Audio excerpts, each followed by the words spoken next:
மகாபாரத கதையில் ஒவ்வொரு கதாபாத்திரத்திற்கும் சில தனித்துவம் உண்டு. அதில் குறிப்பாக பலராலும் பேசப்பட்ட, நேசிக்கப்பட்ட கதாபாத்திரம் என்றால் அது கண்ணனுடைய கதாபாத்திரம்தான். ஒருவன் தீயவன் பக்கத்திலிருந்தும் அவனை இந்த அகிலம் புகழ்கிறது என்றால் அவன் எவ்வளவு நல்லவனாக இருந்திருக்கக்கூடும் என்பதை நாம் நினைவில் இது குறித்து பல சிறு கதைகளும் உண்டு. அதை இந்த பதிவில் பார்ப்போம். வாருங்கள். ஒரு சமயம் அர்ஜுனன் கிருஷ்ணரிடம் கேட்கிறான், பரந்தாமா, கர்ணனும் தர்மனும் மிக சிறந்த கொடையாளிகள் என்பதை எல்லோரும் நன்கு அறிவர். இருவருமே இல்லை என்று வருபவர்களுக்கு தங்களால் முடிந்த உதவியை செய்கின்றனர். அப்படி இருக்கையில் கர்ணனே சிறந்த தர்மவான் என்று இந்த அகிலமே கூறுவதற்கான காரணம் என்ன? அதை எனக்கு விளக்குவாயா என்றான் அர்ஜுனன். உடனே கிருஷ்ணர் கூறுகிறார், இதற்கான விடையை அறிய இப்போதே என்னுடன் புறப்பட்டு வா என்று கூறிவிட்டு இருவரும் அந்தணர் வேடமிட்டு தர்மனின் அரண்மனைக்கு சென்று யாகம் நடத்த சந்தனக்கட்டைகள் வேண்டுமென்று கேட்கின்றனர். உடனே தர்மன் சந்தனக்கட்டைகளை வெட்ட ஆட்களை அனுப்புகின்றான். அது ஒரு மழைக்காலம் என்பதால் பணியாட்கள் கொண்டு வந்த சந்தனக்கட்டைகள் ஈரமாக இருக்கிறது. அதனால் தர்மன் அந்த சந்தனக்கட்டைகள் காய்ந்த பிறகு அதை யாகத்திற்கு பயன்படுத்திக் கொள்ளுமாறு கூறுகிறான்.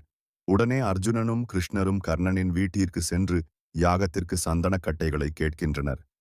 ஒரு நிமிடம் யோசித்த கர்ணன், இது மழைக்காலம் என்பதால் சந்தனக்கட்டைகள் அனைத்தும் ஈரமாக இருக்கும். ஆனால் நீங்கள் இருவரும் என்னை நம்பி வந்துள்ளீர்கள். உங்களை வெறுங்கையோடு அனுப்ப எனக்கு மனமில்லை. ஆகையால் சிறிது நேரம் பொறுங்கள் என்று கூறிவிட்டு தன்னுடைய மாளிகையில் சந்தனக்கட்டைகளால் செய்யப்பட்ட கதவுகள், ஜன்னல்கள் என அனைத்தையும் ஒரு கோடரியால் வெட்டி அதை அர்ஜுனனிடமும் கிருஷ்ணரிடமும் கொடுக்கிறான் கர்ணன். இருவரும் அதை பெற்றுக்கொண்டு வருகின்றனர். வரும் வழியில் கிருஷ்ணர் அர்ஜுனனிடம் கூறுகிறார், பார்த்தாயா அர்ஜுனா கர்ணன் செய்த செயலை?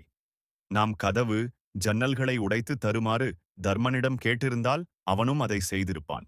ஆனால் கர்ணனோ நாம் கேட்காமலே அதை கொடுத்துள்ளான்.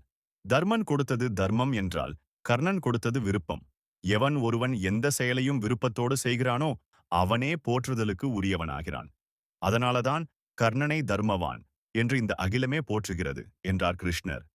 இதேபோல் இன்னொரு செவிவழி கதையும் உண்டு. ஒரு சமயம் கிருஷ்ணரிடம் தர்மன் கேட்கிறான், மாதவா, நானும் தான் என்னிடம் வருவோருக்கு இல்லை என்று சொல்லாமல் அள்ளி அள்ளி கொடுக்கிறேன். அப்படியிருந்தும் இந்த அகிலமே கர்ணனை மட்டும் தர்மவான் என்று புகழ்கிறது என்று கேட்டான்.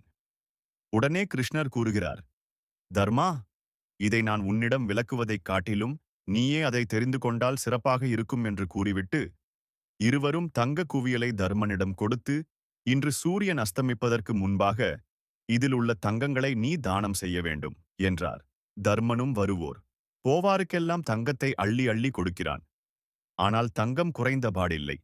சூரியனும் அஸ்தமித்து விட்டது. உடனே தர்மன் கூறுகிறான், கண்ணா, என்னால் இதை முழுமையாக தானம் செய்ய முடியவில்லை. ஆனால் இதே போட்டியை நீ கர்ணனுக்கும் வைப்பாயா என்றான். உடனே அடுத்த நாள் காலை கர்ணனிடம் சென்ற கிருஷ்ணர் அவனிடம் இருவரும் தங்க குவியலை கொடுத்து அதை சூரிய அஸ்தமனத்திற்கு முன் தானம் செய்யும்படி கேட்கிறார். உடனே கர்ணன் அங்கு வந்த இருவரிடம் ஆளுக்கொரு தங்க குவியலை தானமாக கொடுத்து விடுகிறான். அதைக் கண்ட தர்மன் வியக்கிறான். உடனே கிருஷ்ணர் தர்மனிடம் கூறுகிறான், தர்மா, என்னிடமும் இதே போன்ற தங்க குவியலைத்தான் கொடுத்தேன். ஆனால் நீயோ அதிலிருந்த அத்தனை தங்கமும் ஒருவரிடமே சேரக்கூடாது என்று எண்ணி பல நபர்களுக்கு பிரித்து கொடுத்து கொண்டிருந்தாய். ஆனால் கர்ணன் அதை பற்றியெல்லாம் யோசிக்காமல் தன்னிடம் இருப்பதை தானம் செய்ய வேண்டும் என்ற ஒரே எண்ணத்தோடு இருவருக்கும் பிரித்து அளித்தான். அதனாலேயே அவன் தர்மத்தில் சிறந்தவனாக கருதப்படுகிறான் என்றார் கிருஷ்ணர். இதற்கு அடுத்தபடியாக பொதுவாக சிலர் கர்ணனை குறித்து கூறும் அச்சொல் என்னவென்றால், கர்ணன் துரியன் சொத்தையே தானம் செய்தான். அவன் சுயமாக சம்பாதித்திருந்தால் அதுபோன்று அவன் தானம் செய்திருக்க மாட்டான் என்பதுதான். ஆனால் அந்த கூத்து தவறு என்பதை நிரூபிக்கும் வகையில் இரு நிகழ்வுகள் மகாபாரதத்திலே நடந்துள்ளது. அது யாதெனில் கவசமும் குண்டலும்தான். தன் உயிரை காக்கும் கவசம் என்று கர்ணன் அறிந்திருந்தும் இந்திரன் வந்து கேட்டவுடன் அதை அவன் தானமாக கொடுத்தான். அடுத்தபடியாக இறக்கும் தருவாயில் தான் செய்த தர்மத்தின் பலன்கள் அனைத்தையும் கிருஷ்ணருக்கு தாரை வார்த்து கொடுத்தான் கர்ணன். இதைவிட சிறந்த ஒரு தர்மவான் உலகில் யாரும் இருக்க முடியாது என்பதற்கு சான்றாக இருக்கிறது அந்த இரு நிகழ்வுகள். இந்த வீடியோ குறித்து உங்கள் கருத்துக்களை கமெண்டில் பதிவு பண்ணுங்கள். இந்த வீடியோ உங்களுக்கு பிடித்திருந்தா லைக் பண்ணுங்க, ஷேர் பண்ணுங்க. உதிரி பூக்கள் சேனலை மறக்காமல் சப்ஸ்கிரைப் பண்ணுங்க.